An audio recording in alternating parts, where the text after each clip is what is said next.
तमाम युवा आज भी इतने बिगड़े माहौल में, इतने डर के माहौल में, हम सबकी सीनों पे एक बंदूक रखी हुई है, एक अदृश्य बंदूक हम सबके सीनों पर है। कोई ज़्यादा बोलने वाले के ऊपर नहीं है, थोड़ा भी बोलने वाले के ऊपर भी है, थोड़ा भी सही सोचने वाले के ऊपर है। उसके बावजूद लक्ष्मण यादव के पीछे एक और लंबी कतार है और हमें ये उम्मीद है, पूरा विश्वास है। और इसके अलावा भाई हमारी इंडिया अलायंस के लोग जिंदाबाद। और थोड़ी पॉलिटिक्स में आज, वैसे पॉलिटिक्स में क्या हर्ज है, पॉलिटिक्स की हर चीज़ में हम स्त्री अधिकार की बात करते हैं, वो पॉलिटिक्स की ही बात है। हम दलित अधिकार है, वो पॉलिटिक्स ही है। बिना पॉलिटिक्स के कोई हक की मांग हो ही नहीं सकती। कि हममें से बहुत से लोग, मैं अपना बता सकती हूँ कि मेरी करीब करीब जीने की इच्छा ख़त्म हो गई थी अभी जो इलेक्शन हुआ है संसद का, उसके पहले। लेकिन अब खूब उम्मीद है। अब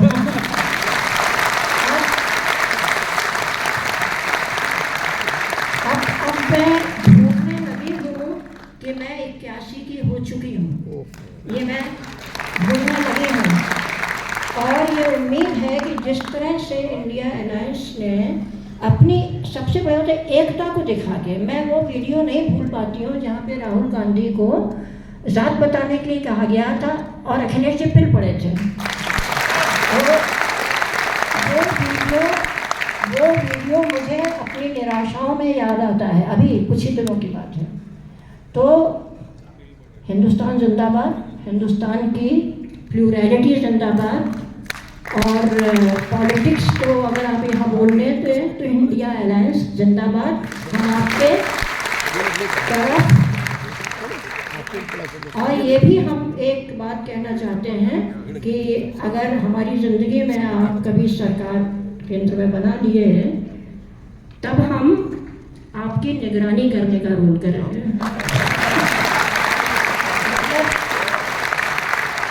देखिए, हम छोड़ेंगे तो किसी को भी नहीं, क्योंकि हम उस अर्थ में किसी के नहीं हैं, हम किसी के नहीं हैं वफादार, उस तरह के वफादार जैसे उधर हैं।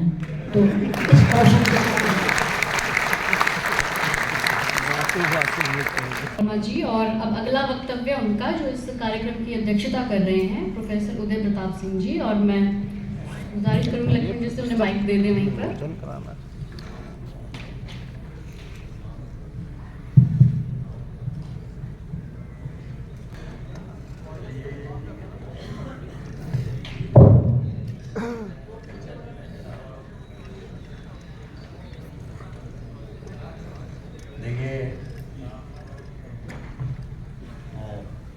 आदरणीय अध्यक्ष, हमारे मुख्य सचिव जी, आदरणीय अखिलेश जी, जो समाजवादी पार्टी के राष्ट्रीय अध्यक्ष हैं, और उनको पहले बोलना था मुझे बाद, लेकिन मैं अध्यक्ष वैसा नहीं हूँ जैसा देश के राष्ट्रपति बदलाव किया। मैंने अखिलेश जी से कहा कि आपके बाद मुझे कोई नहीं सुनेगा।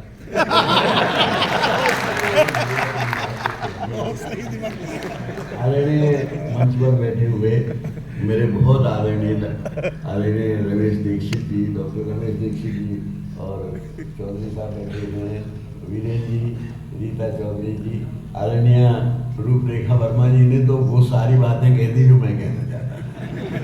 और उन्होंने अपनी उम्र 81 साल की बताई, तो मेरी आदरणीय 92 साल की है, इसीलिए मैं खड़ा होकर लेकिन पुराने लोगों ने सीखा था। और भाई डॉक्टर प्रोफेसर लक्ष्मण, मैं आपको बहुत बधाई देता हूँ, कबीर साहब, डॉक्टर मलेशा जी, और सभी जो मंचस्थ लोग हैं और सम्मानित श्रोतागण। हम लोग जब नए नए समाजवादी हुआ करते थे तो उस वक्त एक नारा दिया करते थे, शिक्षा होगी एक समान तभी बनेगा हिंदुस्तान। हम लोगों ने ये कहा कि जब तक शिक्षा समान नहीं होगी, शिक्षा एक सी नहीं होगी, तब तक ये देश बनने वाला नहीं है। 7-8 जो शिक्षा के लोग हैं वो जानते होंगे, 7-8 कमेटियां बैठी जिन्होंने ये रिकमेंड किया कि नेबरहुड कंसेप्ट ऑफ स्कूल, एक नेबर में एक सा स्कूल होना चाहिए, तभी देश बनेगा। फुले से लेकर गांधी जी से लेकर सबने ये कहा कि बिना शिक्षा की आज़ादी नहीं मिलेगा। लेकिन रूजवेल्ट ने एक और आगे बात कही कि बिना शिक्षा के कभी लोकतंत्र नहीं चल सकता। और आज हमारे लोकतंत्र की जो दुर्दशा है उसका कारण है कि हमारी शिक्षा में अभाव है। मैं एक बात कहना चाहता हूँ, मैं ज़्यादा नहीं बोलूँगा, मैं एक बात कहना चाहता हूँ कि अगर एक पानी के गिलास में आपने जहर मिलाया तो एक आदमी मरेगा, एक घड़े में जहर मिलाया तो एक परिवार मरेगा, लेकिन अगर शहर की टंकी में जहर मिला दिया जाए तो पूरा शहर मर जाएगा।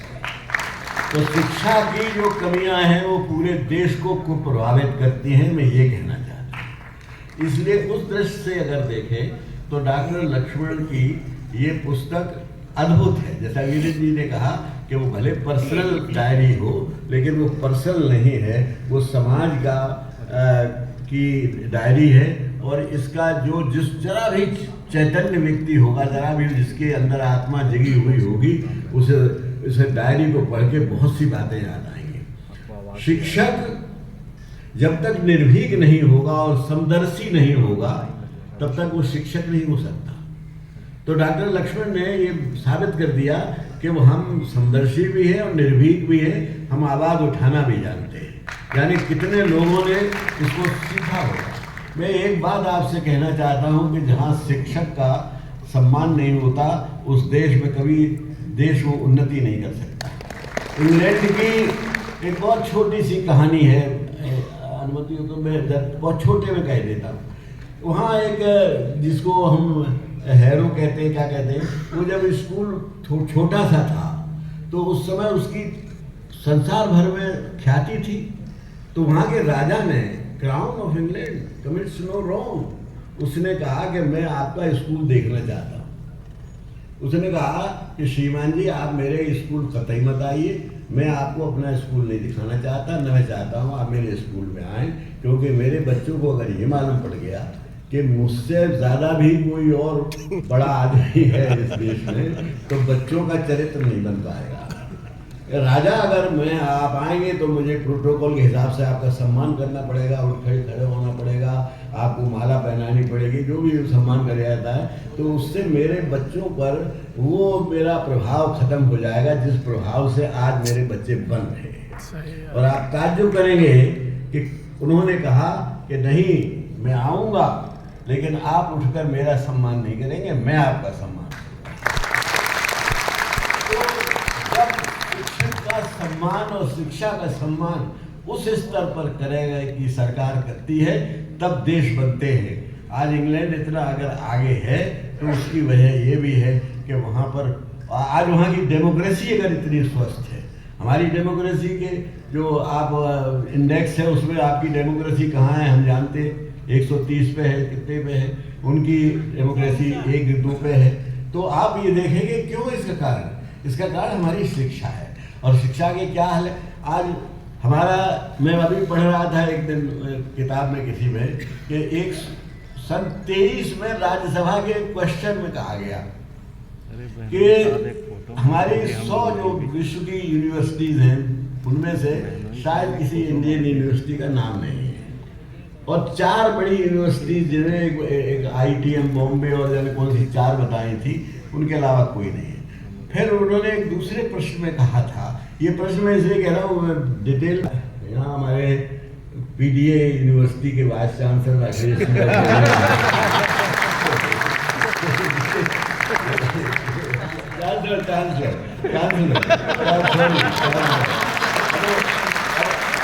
हमारा जोर तो वाइस चांसलर में नहीं जा सकता लेकिन चांसलर तो मैं इनके इसलिए मैं कहना चाहता हूँ कि जब शिक्षा का ये हाल होगा, आपको मालूम है जहाँ पर एक नया तमाम यूनिवर्सिटी सभी को मालूम होगी, तमाम यूनिवर्सिटीज़ ने क्या कर दिया है कि अगर 5 प्रोफेसर्स का इकट्ठा निकालने एडवर्टीजमेंट तो उसमें आपको एक OBC देना पड़ेगा, तो इसलिए सब्जेक्ट वाइज अलग अलग निकाले जा रहे हैं। ये सब षड्यंत्र हो रहे हैं और ये सारे षड्यंत्रों का खुलासा प्रकारांतर से इसमें है। लेकिन मैं एक बात कहना चाहता हूँ, इसके लिए जागरूकता बहुत जरूरी है। हम सबको जागना पड़ेगा। लोकतंत्र ऐसे नहीं चलता है जैसे कि हम अंधे होके जो कह दिया राजा ने वो हमने मान लिया। तो मेरा ज़्यादा बोलना नहीं है मुझे।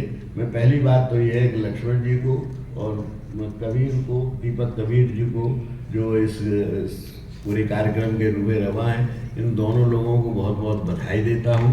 उत्तम आपका कार्यक्रम हुआ। किताब आपने बहुत अच्छी लिखी है, जो ज़माने को बदलने में सहयोग देगी। और मैं चाहता हूँ कि आज से कम हम लोग इतना सीखें कि शिक्षा एक बहुत महत्वपूर्ण विषय है, और बिना शिक्षा के सुधरे कभी कोई देश सुधरा नहीं है। और आज जो देश उन्नति पर है उनमें शिक्षा अच्छी है। जर्मनी में एक इंजीनियर्स ने वहाँ के एक एप्लीकेशन दी कि हमको, हमारे यहाँ शिक्षकों को ज़्यादा तनख्वाह मिलती है और हमको इंजीनियर्स को कम मिलती है। तो उनको जवाब ये मिला था कि आप तो केवल पुल बनाते हो, वो राष्ट्र बनाते हैं। तो राष्ट्र बनाने वालों को हम ज़्यादा तनख्वाह देते हैं। ये राष्ट्र बनाने वालों की क्या हालत है। मुझे याद आता, गांव के स्कूलों में, गांव में आज से जब मैं छोटा था, मेरे गांव में अगर बहुत बड़ा गांव था और उस गांव में अगर जो सबसे ज़्यादा इज्जतदार लोग थे, उनमें जो थे वो प्राइमरी स्कूल के हेडमास्टर थे। वो उनको इतनी इज्जत थी कि वहाँ बड़े से बड़ा जमींदार और बड़े से बड़ा किसान उसके सामने झुकता था, उनका आदर करता था। तब शिक्षक का आदर हुआ करता था। आज शिक्षक का क्या आदर है गांव में, ये आप जानते हैं। तो मेरा कहने का मतलब ये है कि शिक्षा एक ऐसा विषय है जो सारे समाज को बदल सकता है। इन्हीं से और लोग प्रेरणा लें और लिखें, क्योंकि ये ऐसा काम नहीं है किसी एक आदमी के करने से हो जाए। पूरा देश को जागरूक होकर इसके साथ देना पड़ेगा। इन्हीं शब्दों के साथ मैं अपनी बात समाप्त करता हूँ। जय हिंद, जय समाज। मुख्य कार्य की तरफ बढ़ रहे हैं और इस किताब मैं सोचा ये था कि आपको एक दो शेर सुना दूँ। आपको अगर कहें तो एक शेर, जब मैं पहला पन्ना मैंने इनका पढ़ा और पहला चैप्टर, तो मुझे एक याद आया कि इस दौर में कोई न जुमा खोल रहा है, तुझको ही क्या पड़ी है कि सच बोल रहा है। और फिर मुझे अपना एक शेर ये भी याद आया कि खामोश है जब तक भी रहा जाएगा हमसे, खामोश है जब तक भी रहा जाएगा हमसे, कातिल को मसीहा न कहा जाएगा। मुझे अपना तीसरा शेर याद आया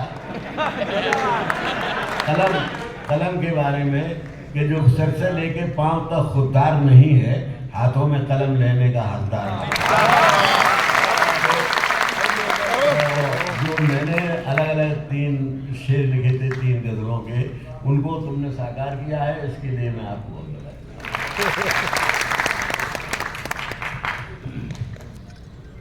तो अब इस कार्यक्रम का जो जिसके लिए हम सब लोग आए हैं, इस किताब का या एक अंग्रेजी संस्करण का अब लोकार्पण होगा। हमारे मुख्य अतिथि, हमारे सब मंच पर मौजूद अतिथिगण, उन सबके द्वारा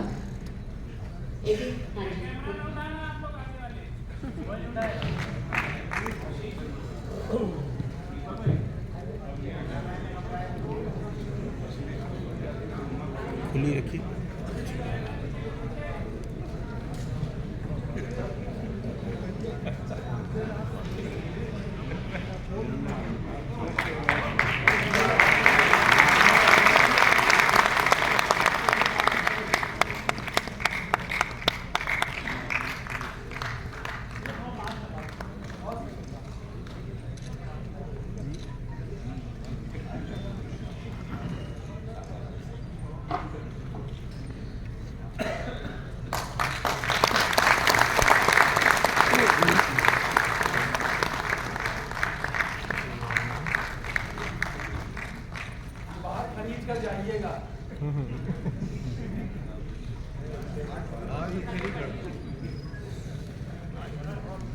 अरे बहुत महंगा रेट रख दिया भाई। 249 रुपये। नहीं 50 की छोड़ दे रहे हैं, 200 की दे रहे हैं।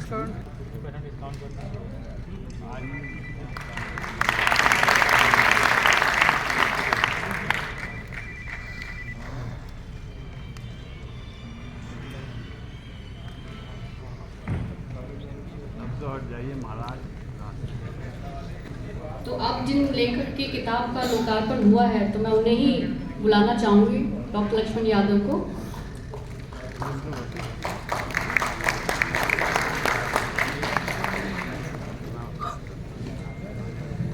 बहुत बहुत शुक्रिया एक बार फिर से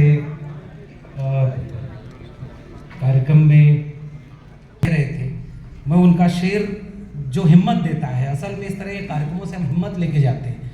जब ये देश अंधेरे की तरफ जा रहा था और इस बात का मुकद्दर लिखा जाना था कि 24 के बाद इस मुल्क का मुस्तकबिल क्या होगा, उस वक्त अगर पीडीए की लड़ाई संविधान बचाने में कामयाब न होती तो शायद ये कार्यक्रम अभी यहाँ नहीं हो पाता। और इसके लिए मैं आपका बहुत आभार व्यक्त करता हूँ।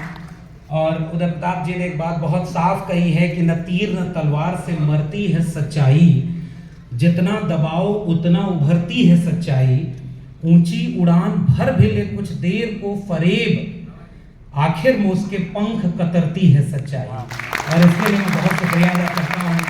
जब आज के वक्त में हर हाथ में बंदूक और तलवार देखने वाले लोग ये चाहते हैं कि उनके बच्चे तो बीसीसीआई से आईसीसी तक पहुंच जाएं, लेकिन हमारे आपके घर के बच्चों के हाथ में वो कलम और किताब नहीं देखना चाहते। हम इस बात के लिए बहुत शुक्रिया अदा करते हैं कि हमारे बीच में जो मुख्य अतिथि जी हैं वो जब इस मुल्क के एक सबसे बड़े सूबे के सबसे बड़े ओहदे पर बैठ कर के एक समाजवादी पृष्ठभूमि से सरकार चलाई आपने, जिस चिंता से मैं जानता हूं कि मैं यहाँ खड़ा हूं, तो मैं एक बात बार बार कहता हूं कि हम जैसे खेती किसानी करने वाले गरीब कमजोर पृष्ठभूमि के लोग स्कूल कॉलेज विश्वविद्यालय जाके यहाँ तक नहीं पहुँच पाते अगर इस देश में भारत का संविधान और मंडल कमीशन ना होता। और उस मंडल कमीशन के बहाने जो लड़ाई लड़ी गई, जो रास्ता बना, उस रास्ते में से जब यहाँ तक पहुंचे तो समाजवादी नारे का जिक्र आदरणीय उदय प्रताप जी ने किया। उसी नारे में आदरणीय नेताजी को हम लोग बार बार याद करते हैं। वो बार बार कहते थे इंसाफ और इंसानियत की लड़ाई, और लोहिया और उस समाजवाद का नारा था रोटी कपड़ा सस्ती हो, दवा पढ़ाई मुफ्ती हो। और मैं आदरणीय अखिलेश यादव जी आपके सामने केवल ये विनम्रता से शुक्रिया कहने के लिए आया हूँ कि जिस कलम और किताब को बचाने की मंशा से प्रोफेसर की डायरी लिखी गई, आपने इतना वक्त दिया, इतना उसे सम्मान दिया। और मैं आखिरी में केवल निजी बात कहने के लिए थोड़ी गुस्ताखी कर रहा हूँ। नौकरी से निकाला गया तो पूरे देश में विरोध हुआ। वो लोग जानते थे, जो लोग नौकरी से निकाल रहे थे, कि एक संदेश दें कि जो सच बोलता हो, जो संविधान की बात करता हो, अगर उसे विश्वविद्यालय से निकाल देंगे तो फिर कोई विश्वविद्यालय में बोलेगा नहीं, सवाल नहीं पूछेगा, क्योंकि शिक्षा सवाल पूछना सिखाती है। उस समय बहुत सारे लोगों ने मेरा समर्थन किया, देश भर में विरोध प्रदर्शन हुए। लेकिन उसके बाद, क्योंकि उसके पहले से आपसे एक रिश्ता बना हुआ था और पहले भी आपने एक बात कहा था कि आप इतना सच बोलते हो, अब देखना। और जब मैं नौकरी से निकला तो आपने हौसला अफजाई करते हुए कहा कि अब आप आज़ाद हो और इस विचारधारा की लड़ाई को और आगे मजबूती से लड़ना है। और मैं जानता हूँ कि उसके बाद आपने जो हौसला अफजाई की, आपने जो हमें सम्मान दिया, जो कद दिया, वो उस इतिहास को केवल यहाँ दोहराना चाहता हूँ कि जब आप इस सूबे के मुखिया थे तो चाहे वो 18 लाख लैपटॉप बांटना हो, स्मार्टफोन बांटना हो, संस्कृति स्कूल से लेकर के मॉडल स्कूल खोलना हो, कन्या विद्या धन से लेकर के हमारी बेटी उसका कल जैसी योजना के जरिए गरीब, कमजोर, मजलूम, वंचितों को, लड़कियों को पढ़ने के लिए आपकी सरकार में इतना सब कुछ हुआ। अखिलेश यादव जिंदाबाद, जिंदाबाद, जिंदाबाद।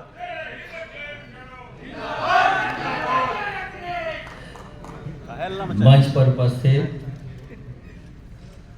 इस कार्यक्रम की अध्यक्षता कर रहे आदरणीय उदय प्रताप सिंह जी, मंच पर उपस्थित प्रोफेसर रूपरेखा वर्मा जी, प्रोफेसर रमेश दीक्षित जी, वीरेंद्र यादव जी, प्रोफेसर रीता चौधरी जी, डॉक्टर मेदुसा जी, दीपक कबीर जी, सरप्रिया सांगवान जी और जिनके बुलाने पर हम सब लोग यहाँ पर मौजूद हैं, डॉक्टर लक्ष्मण यादव जी और इस कार्यक्रम में उपस्थित सभी हमारे बुद्धिजीवी समाजवादी साथियों, मैं सबसे पहले डॉक्टर लक्ष्मण यादव जी को बहुत बहुत बधाई देना चाहता हूँ। एक उन्होंने जो अपनी प्रोफेसर की डायरी लिखी है किताब, ये केवल किताब नहीं है, ये उन्होंने उत्पीड़न का इतिहास लिखा है और कोई अपनी व्यक्तिगत डायरी मजबूर होकर ही सार्वजनिक कर सकता है। जहां प्रोफेसर की डायरी में शिक्षा व्यवस्था का काला चिट्ठा उन्होंने खोला है, वहीं कम से कम सरकार को श्वेत पत्र जारी करना चाहिए। और मैं इस बात को मानता हूं कि ये किताब केवल हम लोगों ने नहीं खरीदी है,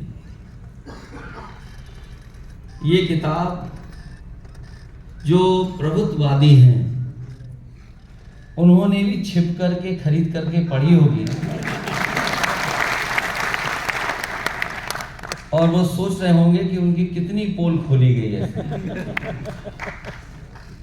मैं इनको इस ऐसी किताब के लिखने पर बहुत बधाई देना चाहता हूँ। मेरे से पहले सभी वक्ताओं ने अपनी बात रखी है और बहुत जानकारी के साथ साथ एक लंबी लड़ाई के तरफ इशारा किया है। ये जो आज डॉक्टर लक्ष्मण जी ने अपनी डायरी में लिखा है, मैं तो ये समझता हूं कि जितने भी पीडीए परिवार के लोग हैं अपने जीवन में कितनी भी ऊंचाई पर पहुंच जाएं, कभी न कभी इस तरह का व्यवहार स्वीकार करते हैं, अपमान उनको फेस करना पड़ता है। हालांकि न केवल हिंदी में, अन्य भाषाओं में भी और आज के बाद अंग्रेजी में भी पढ़ने को मिलेगा। और ये जो हमारे तमाम साथी हैं, मुझे पूरा भरोसा है कि न केवल ये पढ़ेंगे बल्कि डॉक्टर लक्ष्मण जो लड़ाई लड़ रहे हैं उनका उसमें साथ भी देंगे। और जैसा कि अभी प्रोफेसर रूपरेखा वर्मा जी ने इशारा किया कि उत्तर प्रदेश ने अगर परिणाम अच्छा न दिया होता तो देश के हालात क्या होते। मुझे खुशी है इस बात की कि उत्तर प्रदेश की जनता ने और खासकर पीडीए परिवार के लोगों ने एकजुट होकर के एक ऐसी लड़ाई लड़ी है। आने वाले समय में अगर हम लोग जिम्मेदारी से काम कर ले जाएंगे तो अभी तो थोड़ा करीब पहुंचे हैं, जब सरकार में रहेंगे तो बहुत से परिवर्तन लाने का भी काम करेंगे। जहां अभी मैं सुन रहा था आदरणीय उदय प्रताप सिंह जी ने कहा कि मैं वाइस चांसलर हूं, तो मैंने अपनी तरफ से उन्हें धीमे से कहा कि वाइस चांसलर नहीं, हमें चांसलर बना दो आप। मैं आपको भरोसा दिलाता हूं कि न केवल वाइस चांसलर और चांसलर जो अपॉइंट होते हैं, जिन संस्थाओं में जो लोग बैठे हैं वो एक विचारधारा के लोग बैठे हैं, जो अपॉइंट करने वाले वो एक विचारधारा एक रंग के लोग हैं, और जब वो जब संस्था में पहुंच जाते हैं जिसको अपॉइंट करते हैं वो भी अपने ही हिसाब से अपने से मिलते जुलते को अपॉइंट करते हैं। शायद ये लोकतंत्र को सबसे बड़ा खतरा पैदा होने जा रहा है, जहां शिक्षा के सवाल पर और शिक्षा को लेकर के न जाने कितने आंदोलन हुए। हमारे कितनी पॉलिटिकल पार्टी के लोगों ने समय समय पर न जाने कितनी बातें कही, और सच्चाई भी ये है कि देश वही तरक्की किए हैं जिन देशों में शिक्षा का स्तर बेहतर हुआ है या सबको शिक्षा बराबर मिली है। इधर देखने को मिलता है कि सबसे ज्यादा हमला अगर किसी संस्था पर हो रहा है तो वो कॉन्स्टिट्यूशन बॉडीज के साथ साथ सबसे ज़्यादा हमला इस सरकार में अगर किसी पे हुआ है तो हमारी शिक्षा की संस्थानों पर हुआ है।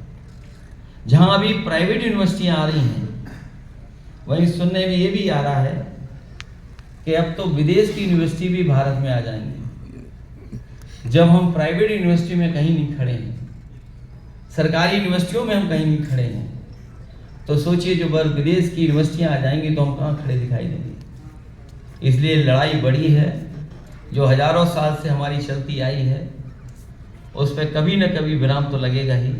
हमें उम्मीद है कि जिस तरीके से पीडीए परिवार एक हुआ है और इंडिया